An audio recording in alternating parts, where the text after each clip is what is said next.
Mesdames et messieurs, Web Info Télévision, une fois de plus au rendez-vous de ces décryptages des actualités.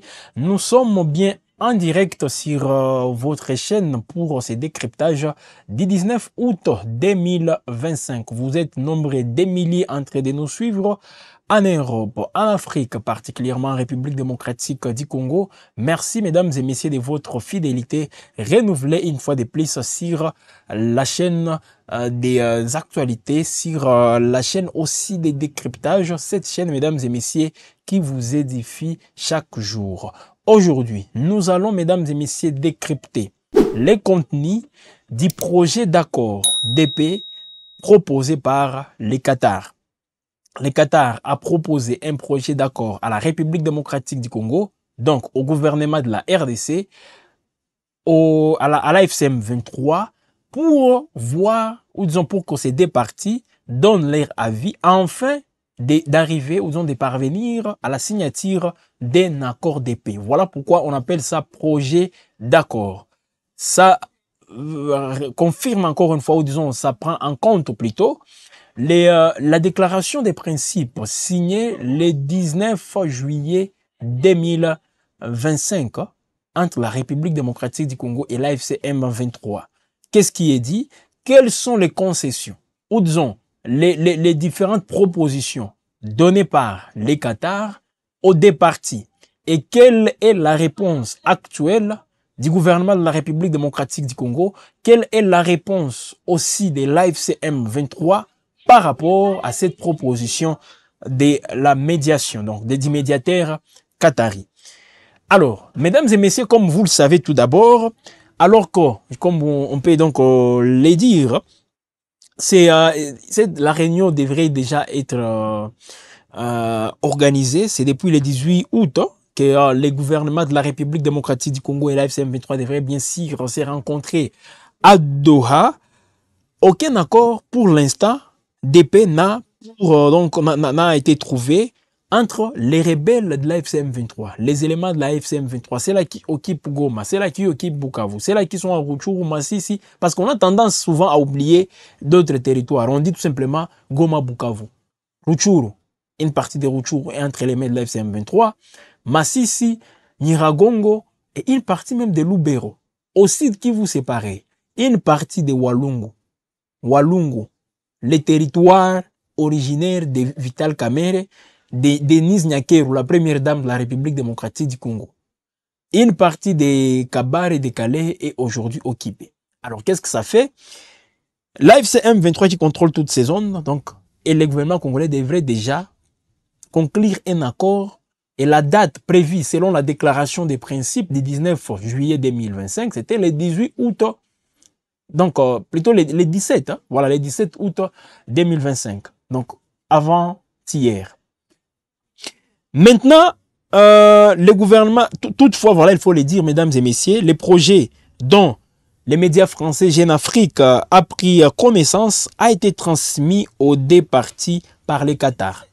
Le gouvernement de la République démocratique du Congo, mais également l'AFC M23, ont chacun réussi les projets d'accord, selon aussi les différentes propositions du médiateur. Ça se fait aussi à distance.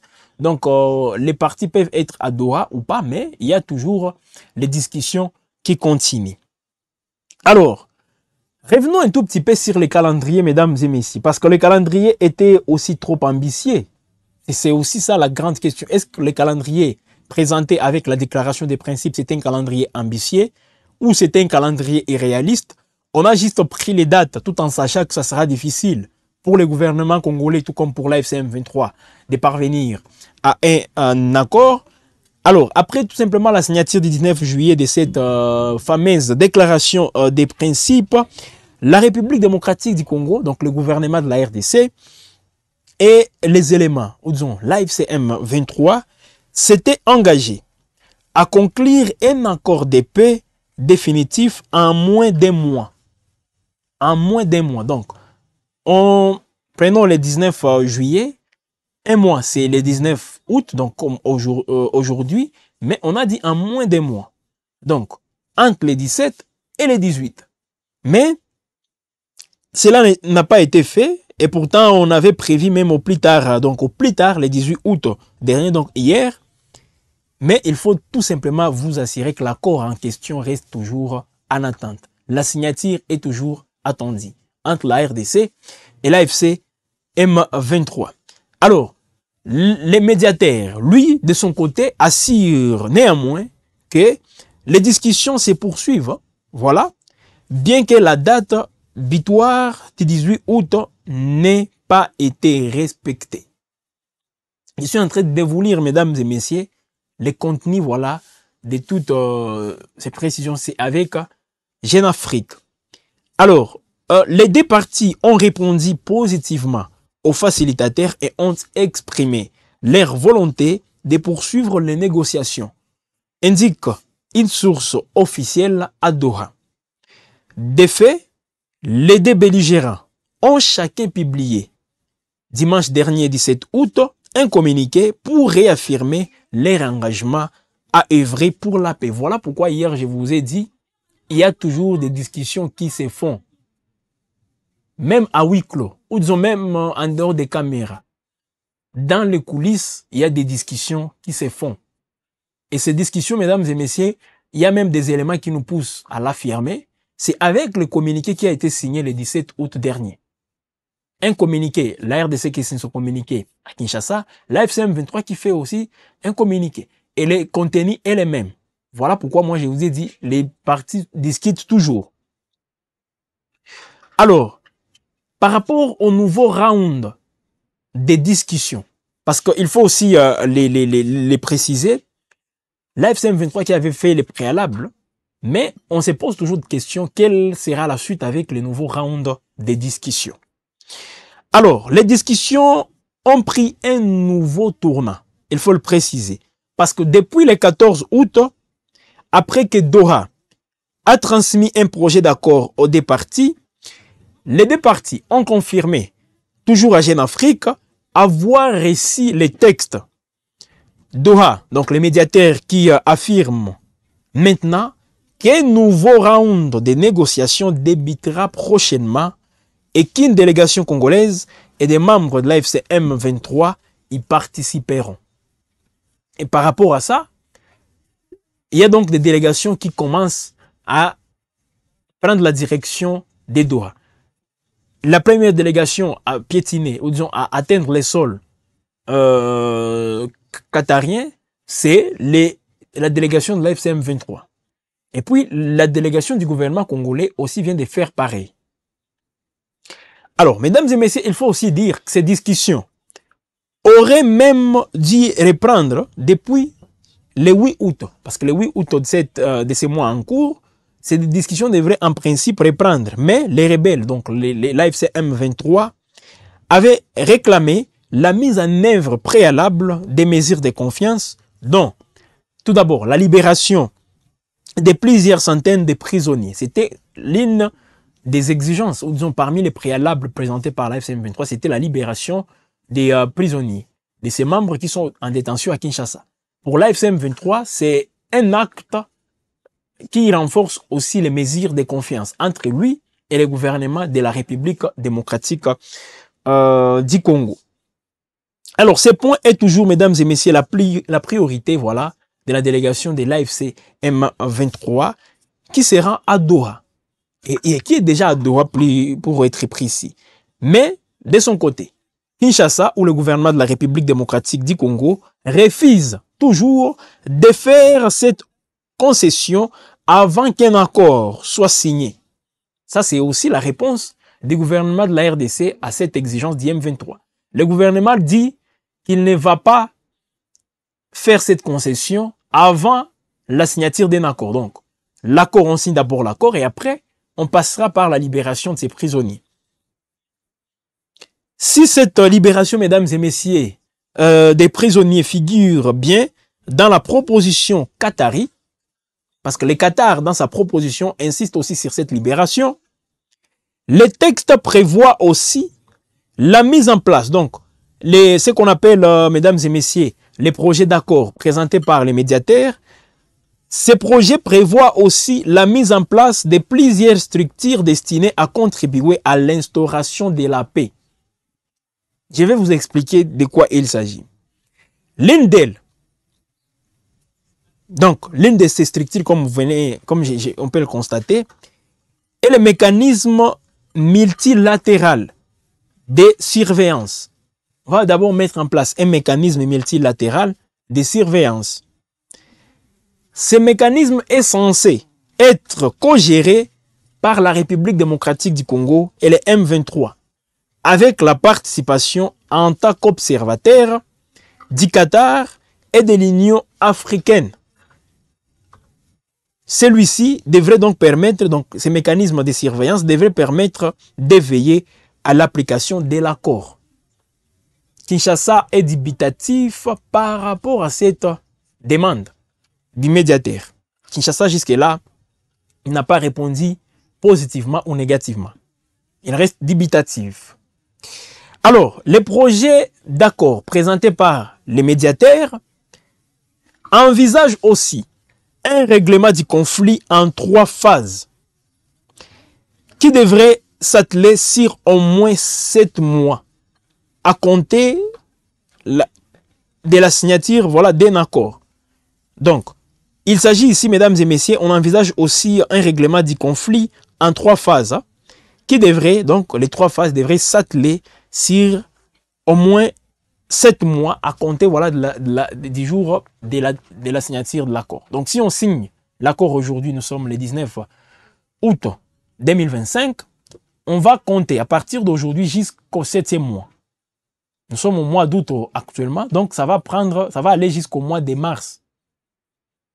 Vous voyez, ça va aller jusqu'au mois de mars 2026.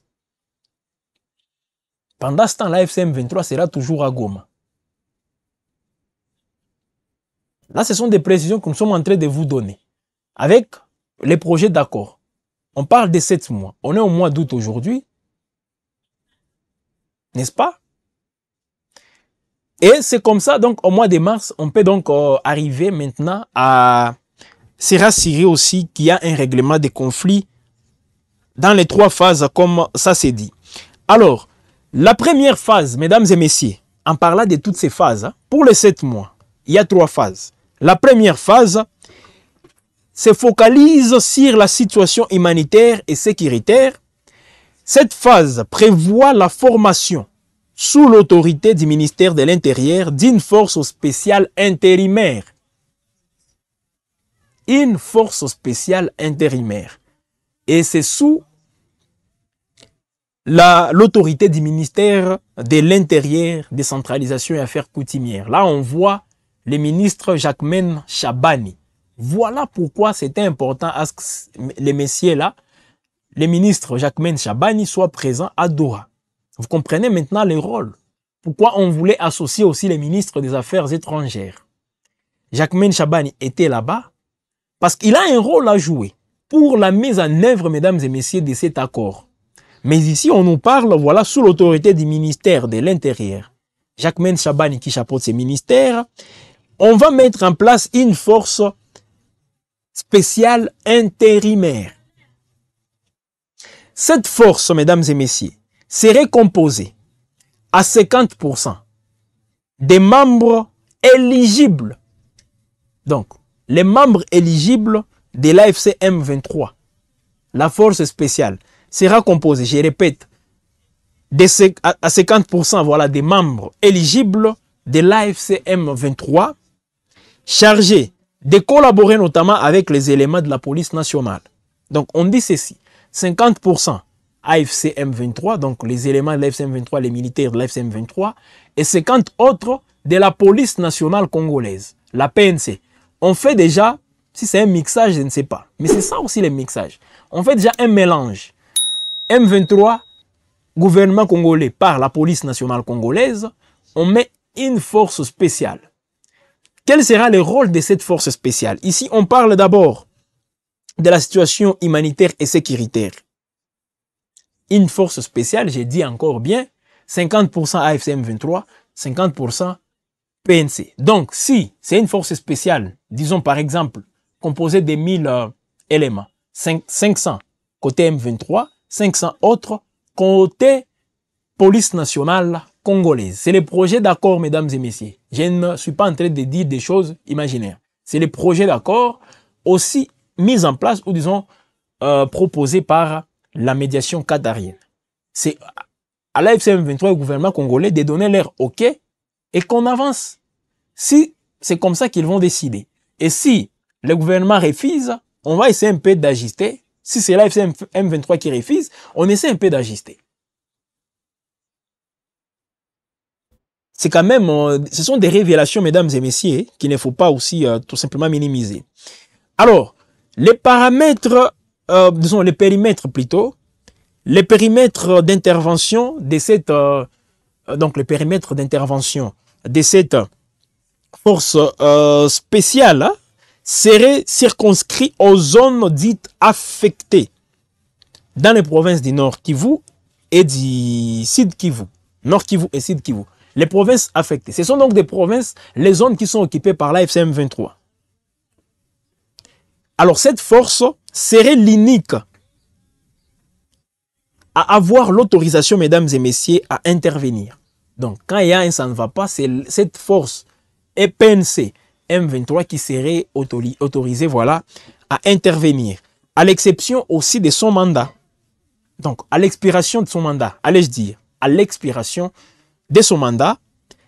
Un mandat, je précise aussi, on dit que cette force aura un mandat de 5 ans. Et ce mandat est renouvelable.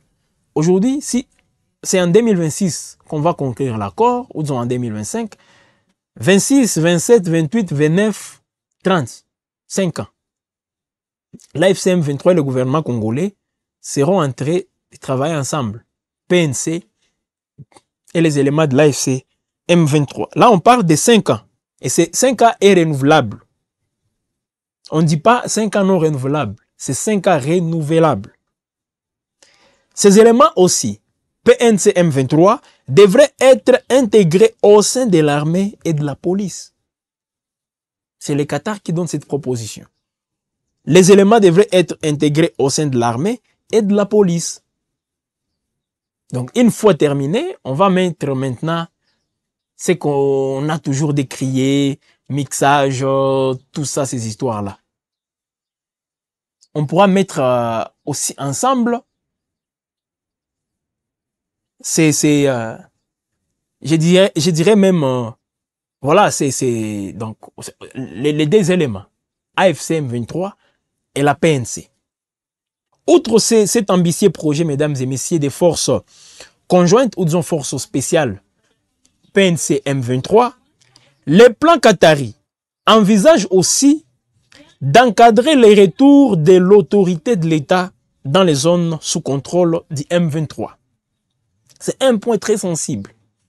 Ici, on parle maintenant du retour de l'autorité de l'État dans les zones sous contrôle du M23. C'est l'un des points, mesdames et messieurs, les plus sensibles aussi de ces processus.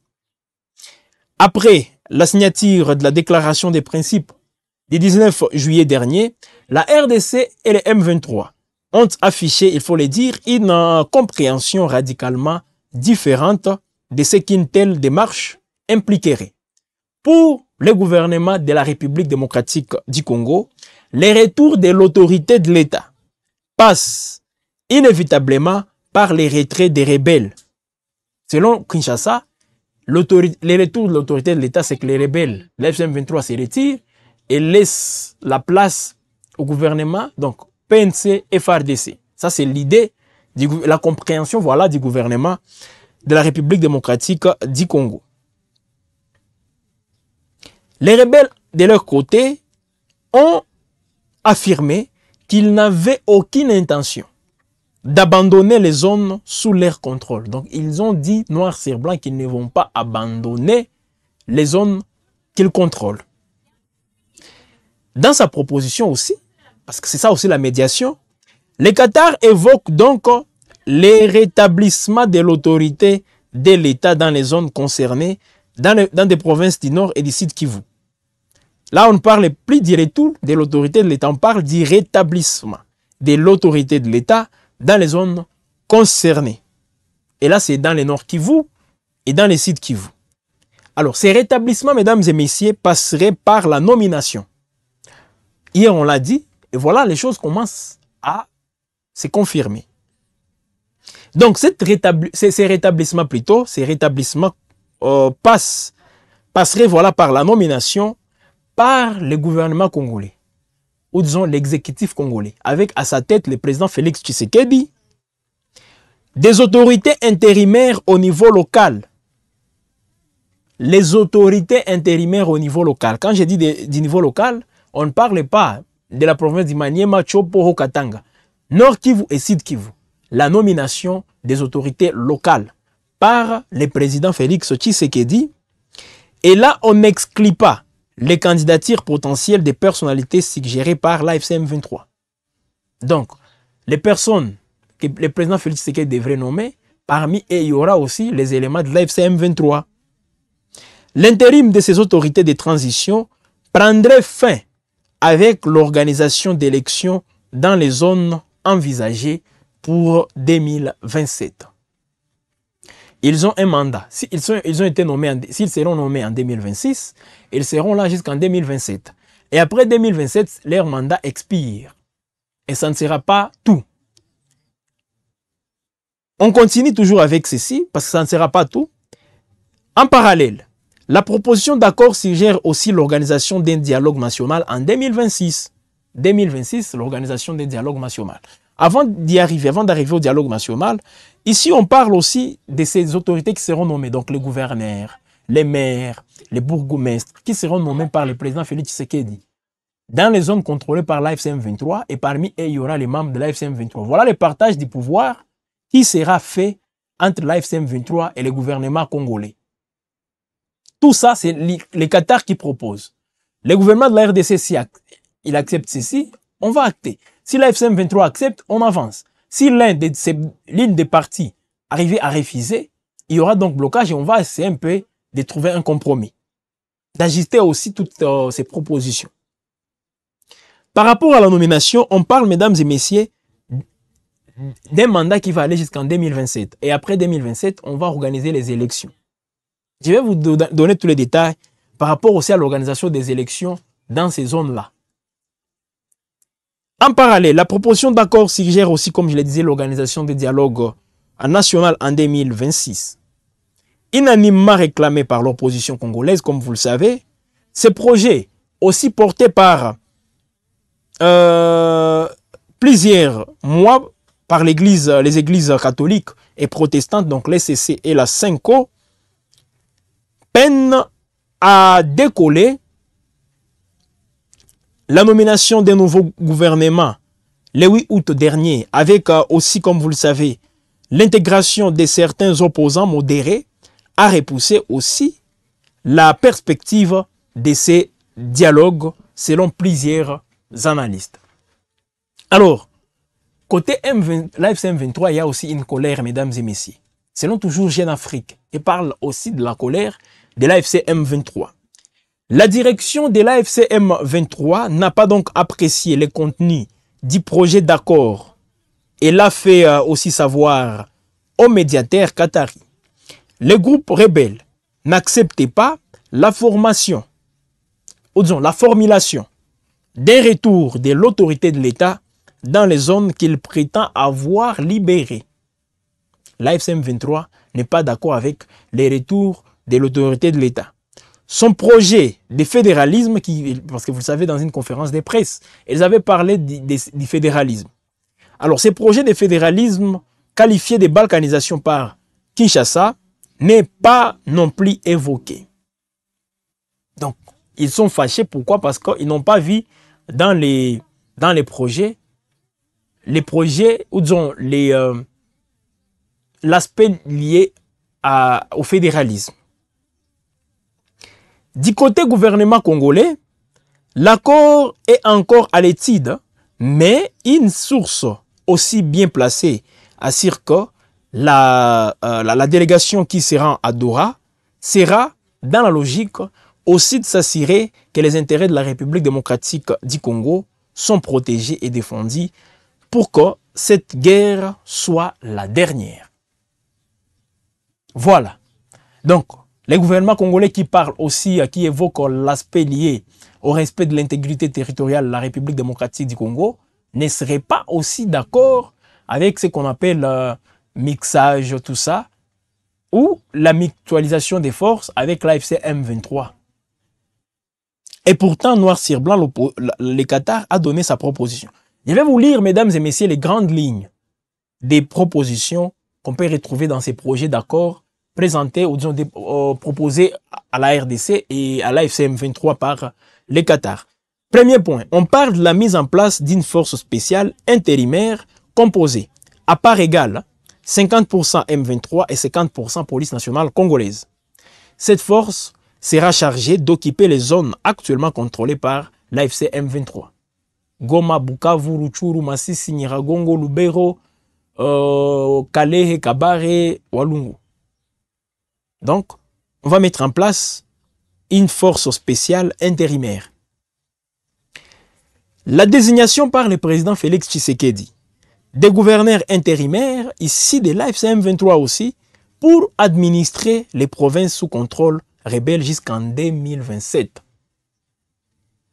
N'est-ce pas? C'est noir sur blanc. Tshisekedi qui va nommer les gouverneurs du Nord et du Sud Kivu et d'autres entités aussi décentralisées qui seront là comme des intérimaires. Ils seront ici de l'AFC M23 et ils vont administrer les provinces sous contrôle rebelle jusqu'en 2027. On parle aussi de l'organisation des dialogues nationaux en 2026. Alors, je précise, mesdames et messieurs, pour l'instant, il ne s'agit que d'un projet d'accord en attente aussi de la validation par les deux parties, AFC M23 et gouvernement congolais. Vous, là où vous nous suivez, mesdames et messieurs, vous venez de suivre religieusement les contenus de ces projets d'accord. Qu'est-ce que vous en pensez? Que pensez-vous de tout ce que le Qatar vient de proposer à l'AFC M23 et au gouvernement congolais?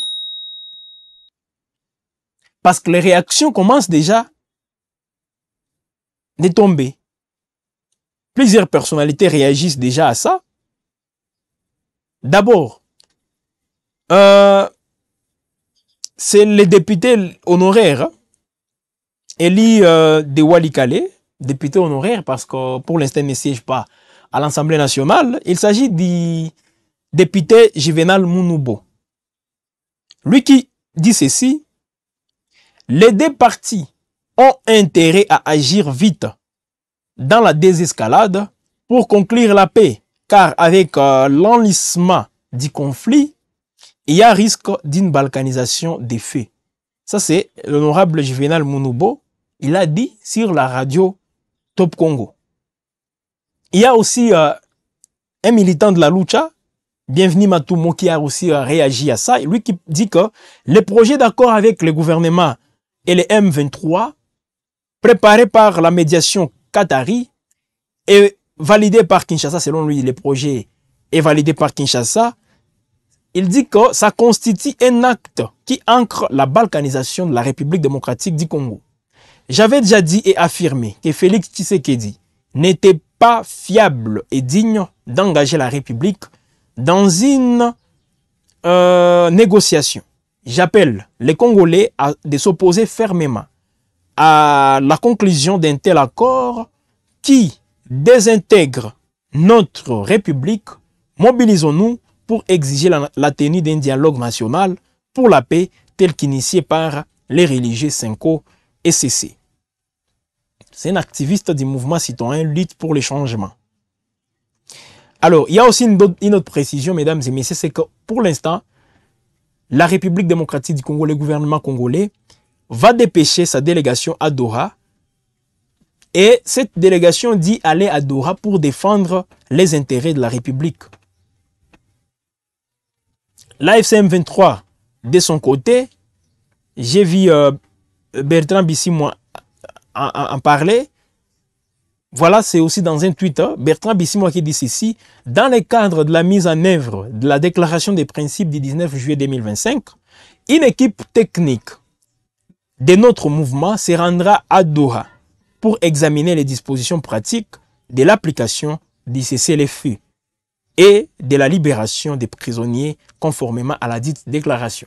Donc, soyez rassurés qu'à Doha, il y aura la délégation du gouvernement congolais et de l'AFC M23 selon Bertrand Bisimwa, il dit, pour examiner les dispositions pratiques de l'application du cessez-le-feu et de la libération des prisonniers conformément à la dite déclaration. Donc la déclaration des principes. Ça, c'est Bertrand Bisimwa. Alors, certaines sources, mesdames et messieurs, qu'on a essayé un peu de concocter, ou disons de contacter, disent ceci. Jusque-là, c'est sous réserve. Donc, nous vous donnons cette information sans pour autant confirmer. Le gouvernement de la République démocratique du Congo ne parvient pas à libérer les 700 prisonniers demandés par l'AFC M23, car beaucoup d'entre eux auraient perdu la vie suite au service, ou disons au traitement subi pendant leur détention et la disparition de leur corps. Voilà pourquoi, selon certaines sources, c'est pour cela que Kinshasa est en train d'hésiter, de vouloir, ou disons, de céder à cette demande. Parmi les 700, il y a ceux-là qui seraient déjà morts suite aux tortures subies dans les lieux de détention, dans les cachots, dans les géoles des services de sécurité. Et leurs corps ont disparu. Je ne confirme rien. Je précise encore une fois, je ne suis pas en train de confirmer ici, mais c'est toujours des... mesdames et messieurs, des informations que nous vérifions toujours.